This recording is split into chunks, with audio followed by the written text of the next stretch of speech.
Hey folks, it's Brent with the Downing Group. This week we're going to talk about, as a buyer, how can you make your offer as attractive as possible in this market today?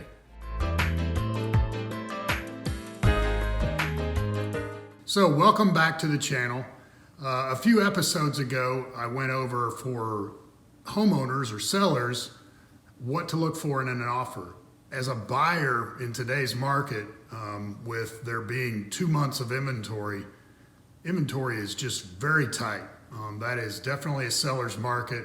How can you make your offer stand out? Okay, multiple offers are more and more common in our market. It's not the rule, but definitely on the high demand properties like $250,000 down to about $125,000 properties. Those things are just flying off the market. But anyway, what can you do?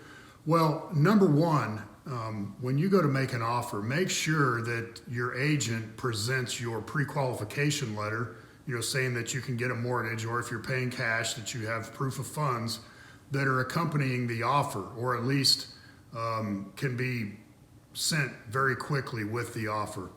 As a seller, sellers want to make sure, hey, can they actually buy this place? Do they actually have the money?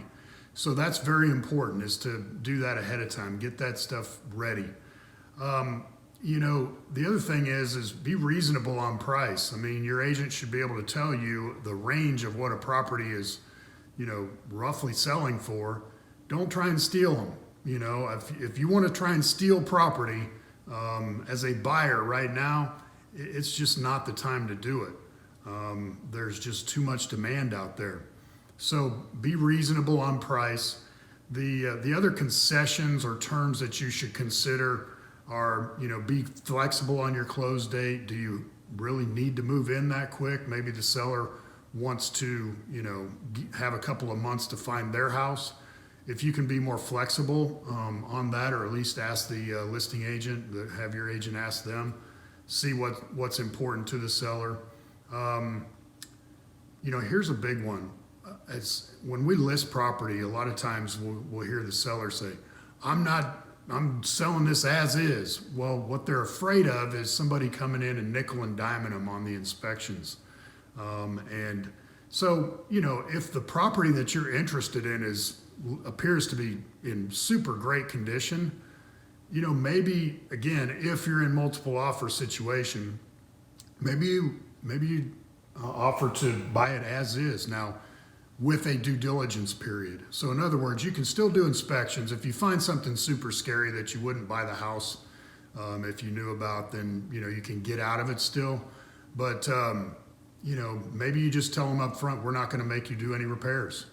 And that is a huge comfort to some sellers. So it's something to be considered.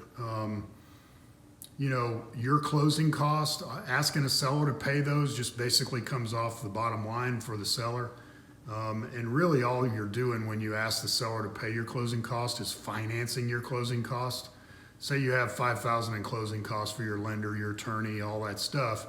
You ask the seller to pay that, well, he'll be fine. He'll say, fine, I'll just raise the price $5,000. So really you're just increasing your loan amount. But psychologically, if you offer, $5,000 less and pay your own closing cost, some sellers just think that's a better offer. It really isn't, but some do think that. I hear about personal letters being written and all that. Oh, little Johnny wants to move in your house. He loves the neighborhood, and it's a cul-de-sac, and we want our son to play there forever, and so on and so forth. I mean, that can't hurt, but when I field those letters for my seller clients, I try to help them get through all the emotions and make sure that, hey, do they have a pre-qual? What's the best price? What's the best net to you? And so on.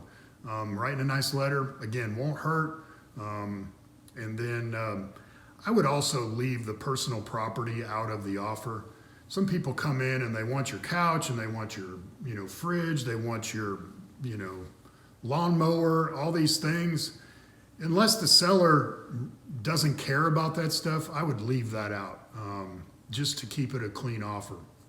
The last thing I would say is negotiating tactics are critical. And hopefully you have an agent that is highly skilled in negotiating. I mean, that is extremely important, whether it's multiple offers or not. You know, I just had a $1 million lake house that had multiple offers, and one of the buyers, we gave everybody until like noon on Sunday to give your best and final offer. One of the buyers said, well, I'm pulling my offer off the table tonight at 9 p.m. That was a Saturday. So I want an answer by then. He was trying to force the seller into, you know, taking his offer, and it just turned the sellers off.